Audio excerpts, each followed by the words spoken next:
Close your eyes and imagine a world where tranquility and wellness are just a breath away. Welcome to our sanctuary of relaxation and rejuvenation.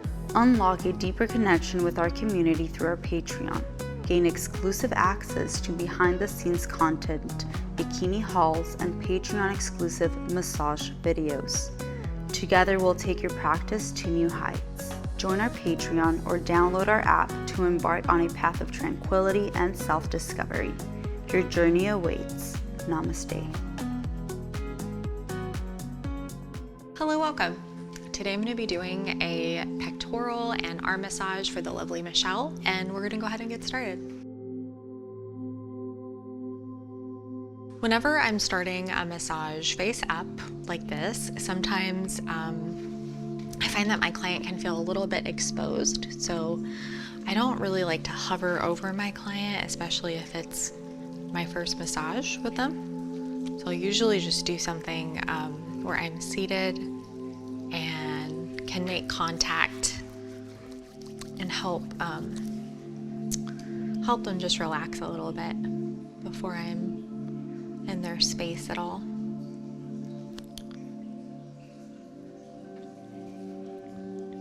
If I don't have a lot of time for pectoral work, I'll usually just do this technique,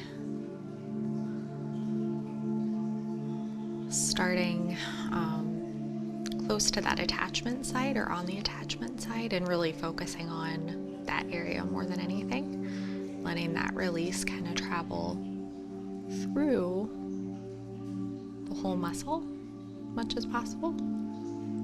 And the pec major is fairly thick, so definitely important to have patience and not try to rush anything. Like to go nice and slow, and just feeling for any trigger points that I can revisit with a little more detail later on.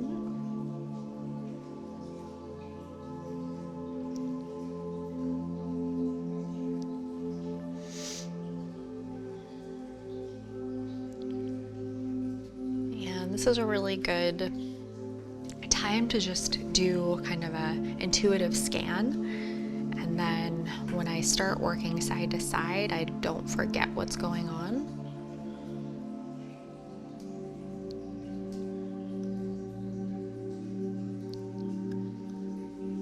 I think one of my greatest skills as a therapist is being methodical and using my time really well. So I really don't try to waste any time with my client. And you can do stacked hands.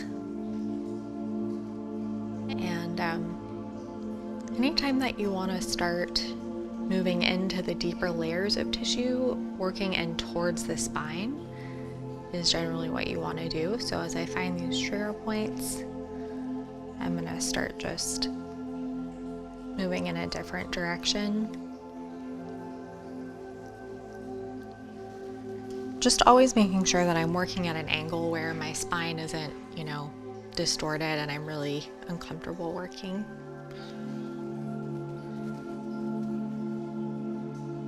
And this can be fairly intense, so just always looking for protective behaviors. You want to just look at any rounding of the shoulders or clenching of the jaw, and you really want to just follow your client's cues. They're in charge.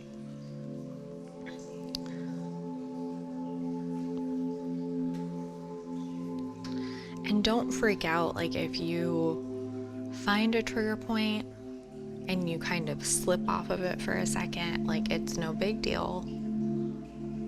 Just kind of find your way back.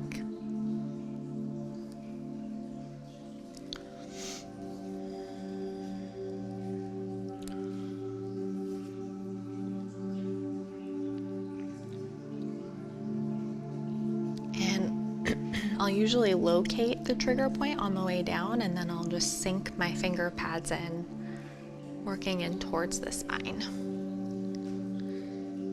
And it's nice if you can bring that into and around the shoulder. Feels really nice, and the anterior deltoid a little bit. I find that just kind of shorter strokes can be a lot less satisfying.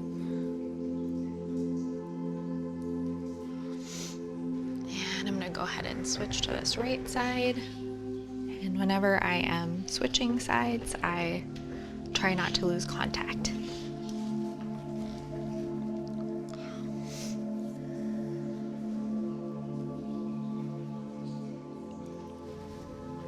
And sometimes just if you're feeling uncomfortable, just like changing the angle that you're working from can help.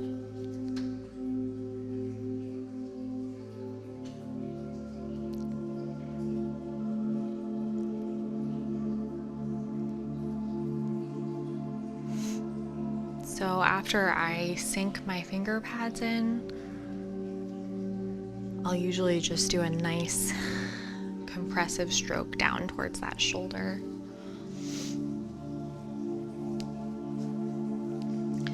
Even this simple effleurage stroke around the shoulder can get the synovial fluid moving a little bit and help open all this up a little bit more.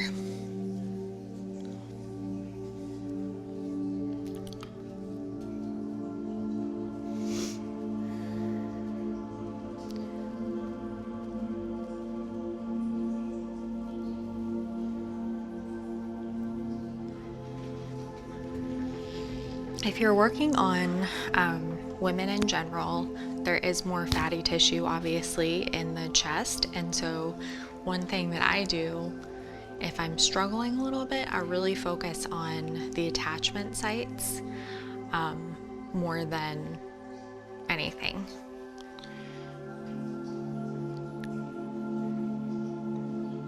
Pec work is a lot easier to do on men in general, I find.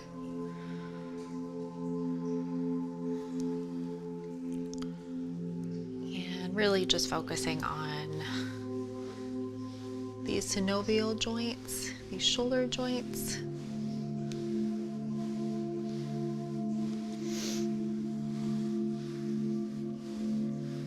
And I'm gonna go ahead and grab my oil.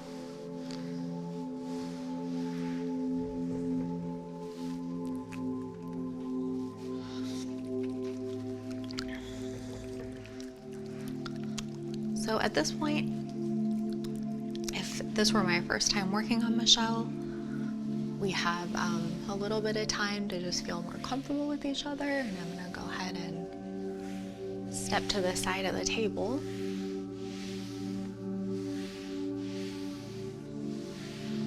I'll often, if somebody is a little nervous about getting a massage, maybe they don't have a lot of experience or whatever, I'll start with them face down. I don't really start with clients face up unless they're comfortable with it. I like to do just a lot of effleurage on the arms, really offering a nice comforting touch to start.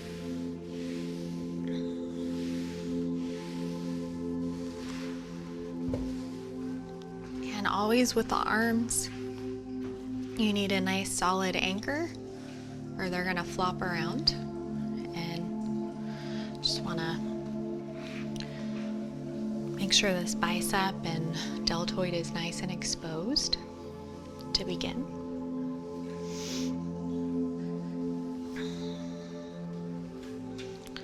And finishing that stroke around the shoulder joint, really flushing out that joint as I end that stroke.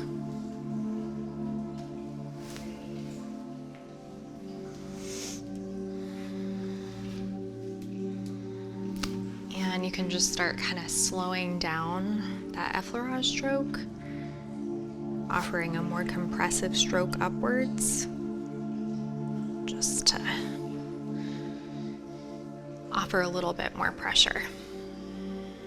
You can use a soft fist as well if that's more comfortable.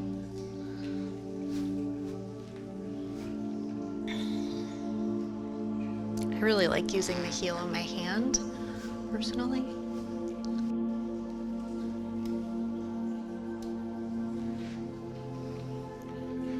And I like using my finger pads a lot too if I want to work my way around that joint a little bit more. You do need to be careful of smushing the shoulder up by the ear though, if you're not anchoring the arm down at all. And I'm gonna go ahead and open up this bicep a little bit more.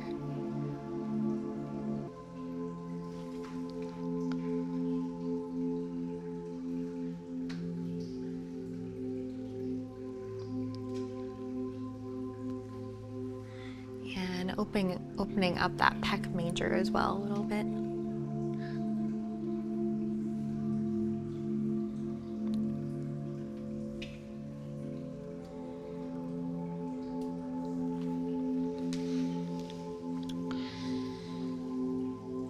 Working my way into these extensor muscles using the heel of my hand.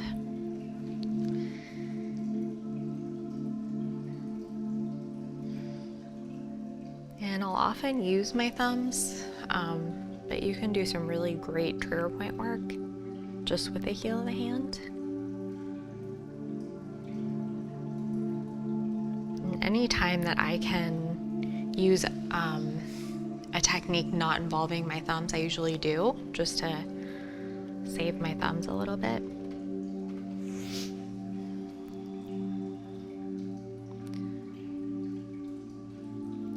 As I find these trigger points, I'm just slowing way down.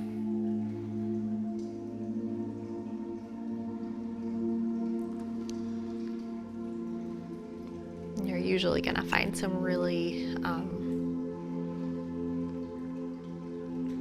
more obvious trigger points about midway through this forearm. And this kind of work is actually really good for the rotator cuff muscles. If your client's having pain in their shoulders, this kind of work can really help. And I'm just going to walk my hands along that palm, surface of the palm.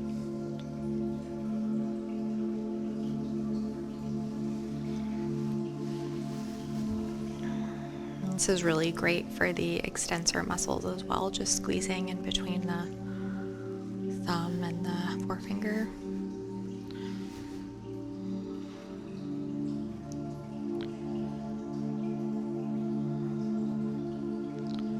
Can bring a really nice release all the way in there.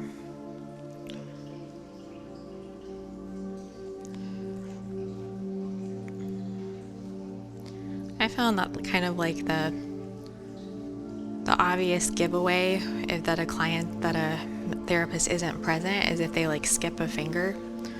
So even if you're doing something that's not super technical, you want to be mindful in your approach.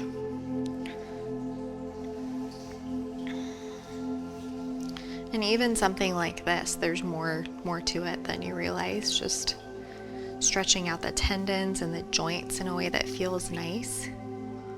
It's not too aggressive.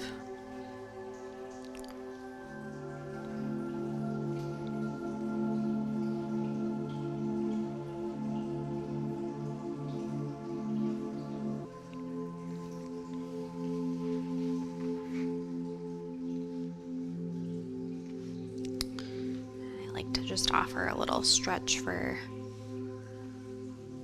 the wrist, and I'm gonna switch to the opposite side.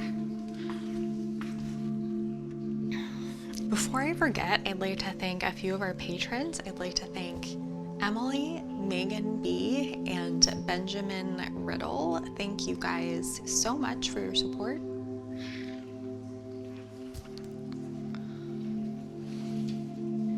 So if I'm not anchoring the arm down right away, I'll do a really light touch with my upstroke, because it's just not a good feeling when that shoulder is shoved up towards the ear.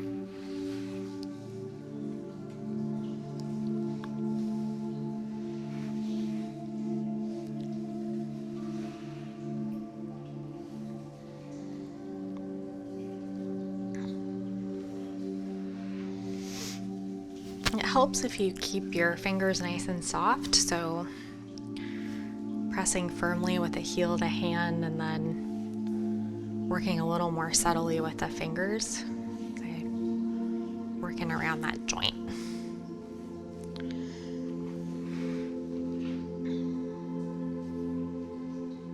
And nothing wrong with slowing way down if you need to. I'm gonna start going a little deeper.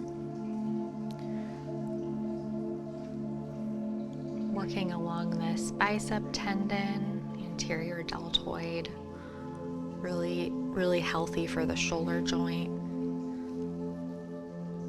rotator cuff muscles.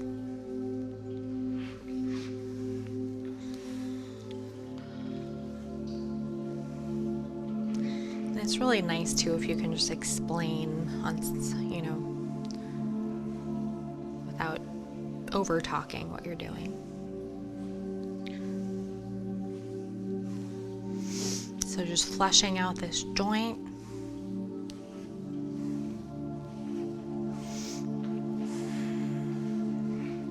And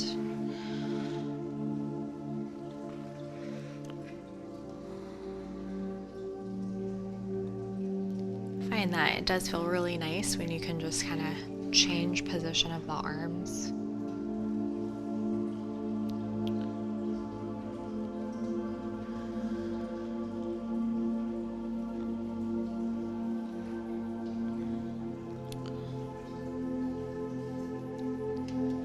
Taking my time with that bicep.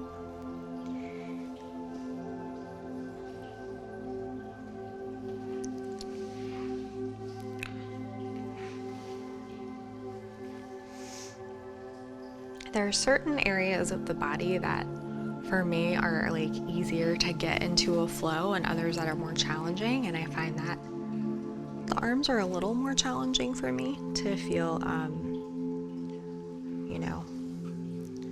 totally smooth.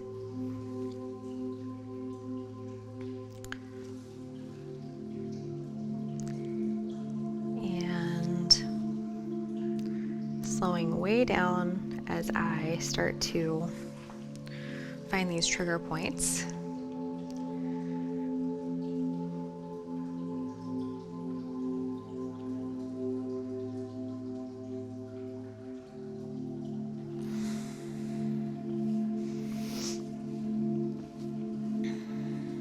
Again, this is really good for the infraspinatus.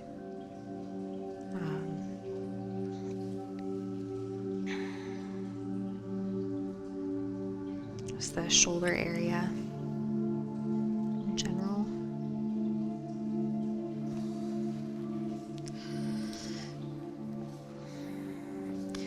And really following the line of these muscles. So it might not look like I'm doing very much, but just following the line of the muscles can make all the difference. Being precise make a big difference. I know I'm kind of a perfectionist, so definitely a balance of being precise and calling it good enough with anything, really.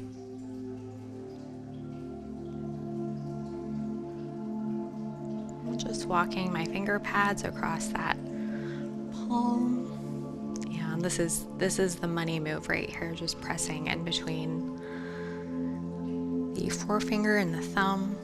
If you're struggling with that trigger point work in here, this is something that's really helpful.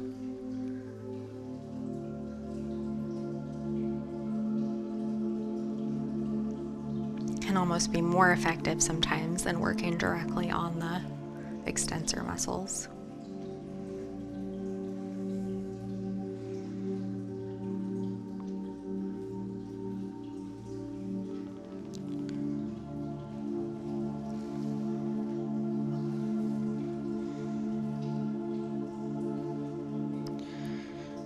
So I'm less focused on the soft tissue of the fingers and more focused on the joints and tendons. Just kind of getting some nice movement in there.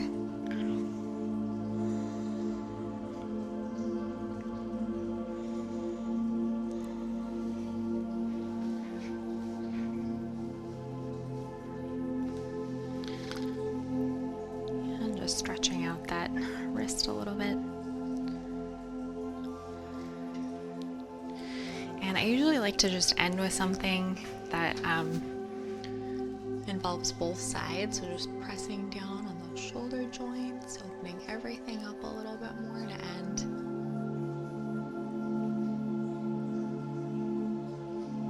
And that is all for today. Thank you for joining us today. I really enjoyed spending this time with you, and I look forward to seeing you either here or on our Patreon page, where you will find some exclusive content. I look forward to seeing you there.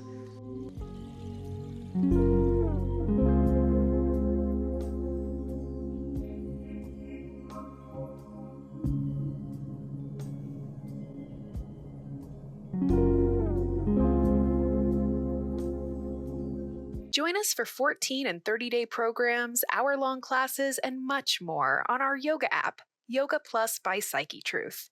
It's free to download and features a variety of wellness content, including yoga, fitness, Pilates, guided meditations, and interviews with dozens of wellness experts.